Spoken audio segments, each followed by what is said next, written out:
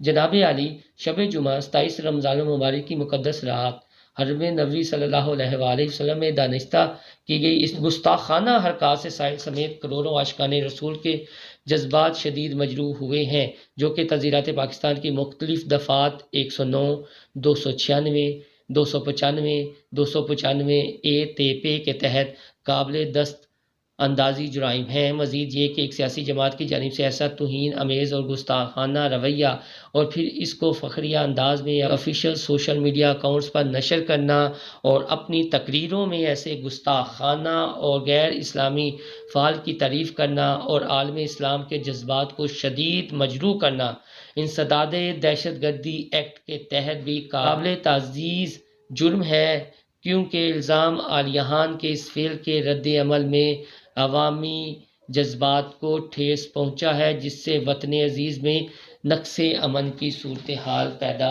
ہو گئی ہے۔ تو یہ اس ایف آئی آر کا متن تھا، جو دفعات لگائی گئی ہیں وہ بھی میں نے آپ کو بتائی ہیں۔ اب یہ میرے پاس ہے جی پاکستان پینل کوڈ، یعنی مجموعہ تعزیرات پاکستان۔ تو پاکستان پینل کوڈ کا باب نمبر 15 ہے اور مذہب سے متعلق جرائم کی دفعات اس باب میں شامل ہیں۔ Injuring or defiling place of worship with intent to insult the religion of any class، یعنی کسی فرقے کے مذہب کی بے عزتی کی نیت سے عبادت گاہ کو نقصان پہنچانا۔ جو کوئی کسی عبادت گاہ یا کسی شے کو جس جگہ لوگوں کا کوئی فرقہ متبرک سمجھتا ہو تباہ کرے یا نقصان پہنچائے یا نجس کرے، اس نیت سے کہ وہ اس طرح لوگوں کے کسی فرقے کے مذہب کی توہین کرے، اس احتمال کے علم سے لوگوں کا کوئی فرقہ اس تباہی، نقصان یا نجس کرنے کو اپنے مذہب کی توہین سمجھے گا، تو اسے دونوں قسموں میں سے کسی قسم کی قید کی سزا دی جائے گی، جس کی میعاد 2 برس تک ہو سکتی ہے، یا جرمانہ، دونوں سزائیں۔ اس کی تشریح کچھ یوں کی گئی ہے کہ دفع ہزا کا مقصد ایسے لوگوں کو سزا یاب کرنا ہے جو مقدس مقامات کو نقصان پہنچا کر یا انہیں نجس کر کے دوسرے لوگوں کے مذہبی جذبات کو ٹھیس پہنچاتے ہیں۔ کسی عبادت گاہ یا متبرک چیز کو تباہ کرنا، نقصان پہنچانا یا نجس کرنا مذہبی رواداری کے منافی ہے۔ ایسی تباہی وغیرہ کسی مذہبی فرقے کی توہین کرنے سے یا ایسے احتمال سے دانستہ کی جا سکتی ہے۔ اب سوال یہ پیدا ہوتا ہے کہ نجس کا لفظ اس میں کیوں استعمال کیا گیا ہے؟ تو نجس کی تعریف کچھ اس طرح کی گئی ہے کہ نجس کرنے کا عمل مادی شے تک محدود نہیں ہے، بلکہ اس میں ایسے افعال بھی ہیں جن کے سرزد کرنے سے عبادت گاہ مذہبی شعار اور آداب کے مطابق ناپاک ہو جائیں۔ نجس کرنے سے مراد صرف گندا یا غلیظ کرنا نہیں ہے، بلکہ مذہبی رسوم اور عبادت کرنے میں خرابی پیدا کرنا بھی اس میں شامل ہے۔ یہ تو تھی دفعہ 295۔ اب دفعہ 200A بھی اس میں ایڈ کی گئی ہے ایف آئی آر میں۔ وہ کچھ یوں ہے کہ deliberate and malicious acts intended to outrage religious feelings of any class by insulting its religion or religious beliefs، یعنی دانستہ اور مادانہ افعال جن کا منشا کسی فرقے کے مذہبی احساسات کی، اس کے مذہب یا مذہبی عقائد کی توہین کر کے بے حرمتی کرنا ہے۔ اس دفعہ کا مقصد یہ ہے کہ پاکستانی شہریوں کے کسی فرقے کے مذہبی احساس کو کسی طریقے سے ٹھیس پہنچانے کو قابل سزا قرار دینا ہے۔ تذلیل کرنے یا ٹھیس پہنچانے کا عمل خواہ کسی طرح زیر عمل لایا گیا ہو یا نہیں، چاہے الفاظ سے جو زبانی یا تحریری ہو سکتے ہیں یا اشاروں کنائیوں سے توہین کی جائے، قابل سزا قرار دیا گیا ہے۔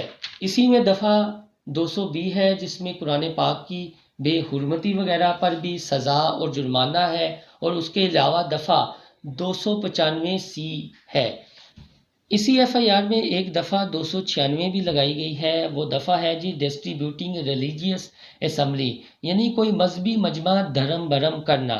کوئی بالا ارادہ کسی مجمع کو دھرم برم کرے جو مذہبی عبادت یا مذہبی رسومات ادا کرنے میں جائز طور پر مصروف ہو، اسے اسموں میں سے کسی قسم کی سزا دی جائے گی جس کی میعاد 1 برس تک ہو سکتی ہے یا جرمانہ ہو سکتا ہے۔ اس کی تشریح کچھ یوں ہے کہ کسی بھی مذہبی جلسہ یا مذہبی رسومات کے کسی اجتماع کو دھرم برم کرنے کا انسداد کرنا۔ مجمع کی اغراض کے لیے 3 اشخاص کا عبادت کے لیے اکٹھا ہونا مجمع کی تشکیل کے لیے کافی ہے۔ مذہبی اجتماع کا قانونی ہونا ضروری ہے، یعنی وہ اس طرح پر عبادت کر رہے ہوں یا رسومات ادا کر رہے ہوں جو جائز ہوں۔ جو مذہبی مجمع کسی گلی یا شارع عام پر منعقد کیا جا رہا ہو، اس وجہ سے ناجائز نہیں سمجھا جائے گا کہ اس سے راستے میں رکاوٹ پیدا ہوئی تھی۔ دوستو یہ وہ ایف آئی آر تھی اور یہ پاکستان پینل کوڈ کی جو دفعات تھی اس کی میں نے تشریح کر دی ہے۔ فیصلہ آباد میں اب مقدمہ درج کر دیا گیا ہے اور شیخ رشید ہوں، عمران خان ہوں، فواد چودھری ہوں اور شہباز گل ہوں، اب اتنی جلدی ان کی جان چھوٹنے والی نہیں ہے، کیونکہ شیخ رشید کی ویڈیو منصوبہ سازی کی موجود ہے۔ ان کے بھتیجے جو رکن قومی اسمبلی ہے ان کی ویڈیو بھی مدینہ منورہ کی موجود ہے کہ مشن کمپلیٹ ہو چکا ہے۔ جہانگیر المعروف چیکو صاحب کے نعرے بھی موجود ہیں اور ایک بظاہر یہ منصوبہ لگ رہا ہے کہ سوچی سمجھی اسکیم کے تحت وہاں پر ہنر بازی کی گئی اور اس پہ پاکستان کے کروڑوں مسلمانوں کی دل آزاری ہوئی ہے۔ رانا ثناء اللہ وفاقی وزیر داخلہ ہیں، اب انہی کے شہر میں یہ ایف آئی آر درج ہو چکی ہے، تو آگے آپ سمجھ جائیں کہ آنے والے دنوں میں کیا ہونے والا ہے۔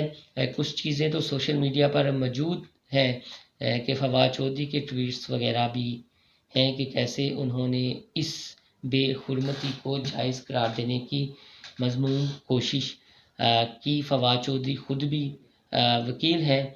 دوسرا، ہمارے جو صحافی سوشل میڈیا پر اپنی ریٹنگ کے لیے مذہبی منافرت کو پھیلاتے ہیں، غلط بیانی کرتے ہیں، حقائق کو مسخ کرنے کی کوشش کرتے ہیں۔ اب صابر شاکر صاحب کے بھی اس سلسلے میں ٹویٹ موجود ہیں، کچھ اور اینکر حضرات ہیں، وی لاگرز ہیں، ان کے ٹویٹ بھی موجود ہیں۔ تو ہو سکتا ہے آنے والے دنوں میں ایک اس طرح کی ایف آئی آر صابر شاکر جیسے اینکر حضرات جو کچھ زیادہ ہی منافرت پھیلاتے ہیں، پراپیگنڈا کرتے ہیں، ان کے خلاف بھی کروا دی جائے تو وہ بھی عدالتوں کے ضمانت کے لیے چکر لگاتے پھریں۔ شیخ رشید صاحب نے تو اس بات کو تسلیم کیا ہے کہ یہ ہم کو پھنسانے کی کوشش کی گئی ہے، لیکن جو گڑھا کسی کے لیے کھودا جاتا ہے اس گڑھے میں انسان خود بھی گرتا ہے، اور یہ ایف آئی آر اس چیز کا ثبوت ہے۔ اس حوالے سے جو اپڈیٹ آتی رہے گی ہم آپ کو اپنے اس یوٹیوب چینل سے آگاہ کرتے رہیں گے۔ آپ کو میری یہ ویڈیو پسند آئے تو میرا چینل انسائیڈ اسٹوری سبسکرائب کرنا نہ بھولیے گا۔ اللہ حافظ۔